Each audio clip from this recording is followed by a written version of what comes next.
ఏదో ఒక కార్ట్ అది నిజమే అనుకుంటా, లేకపోతే కావాలని సోషల్ మీడియాలో పెట్టారు తెలియదు. కానీ నెస్ట్లే వాళ్ళు అమెరికాలో ఒక ఇది డిజిటల్ సైన్ బోర్డు మీదన ఇవాళ కాస్ట్లీయెస్ట్ అంటే లగ్జూరియస్ గూడ్స్ ఇండియావే అమెరికాలో అని చెప్పి, అంటే సాధారణంగా రేట్ ఎక్కువ పెట్టుకుంటే లగ్జరీ. ఇప్పుడు ఒక కుర్చీ ఒక షాప్లో మనం 300 రూపాయలకు కొంటాం, ఇంకో షాప్లో 1000 రూపాయలకి.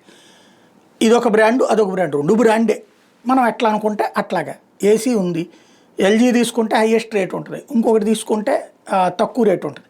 2 బ్రాండ్లే, కాకపోతే లగ్జరీ బ్రాండ్ అంటారు అన్నమాట ఎల్జీది. అట్లాగే ఇప్పుడు ఇండియా బ్రాండ్స్ లగ్జరీ అయిపోయిందంటూ నెస్ట్లే వాళ్ళకి సంబంధించినటువంటి కనిపించింది. అట్లాగే ఇప్పుడు అమెరికాలో పెద్ద ఎత్తున ధరలకు సంబంధించి అల్లాడుతోంది మాత్రం వాళ్ళే. అమెజాన్, వాల్మార్ట్ తదితర దుకాణాల్లో దుస్తులు బ్యాగుల మీద $1 నుంచి $8 వరకు పెంచేశారట.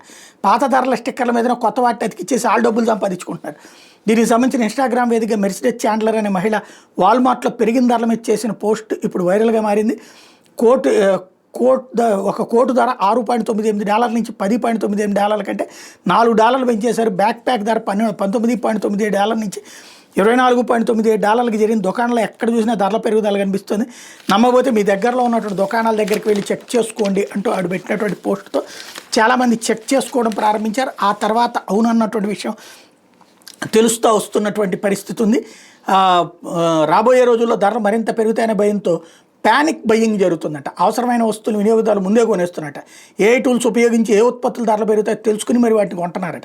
పెద్ద మొత్తంలో షాపింగ్ కొందరు బై నౌ పే లేటర్ విధానాలు ఎంచుకుంటున్నారట. స్కూల్ యూనిఫామ్, బూట్లు, సాక్స్, కాఫీ, బీరు, ప్యాక్ చేసిన సముద్రోత్పత్తులు, బేకరీ వస్తువులు, చైనాని దిగుమతి చిన్నపిల్లల ఆట వస్తువులు, గడియారాలు వంటి సామాగ్రి ధరలు కూడా గణనీయంగా పెరుగుతాయని అంచనాలు ఉండటం, టూత్పేస్ట్లు, డిటర్జెంట్ ధరల మీద కూడా ప్రభావం పడబోతుందంట.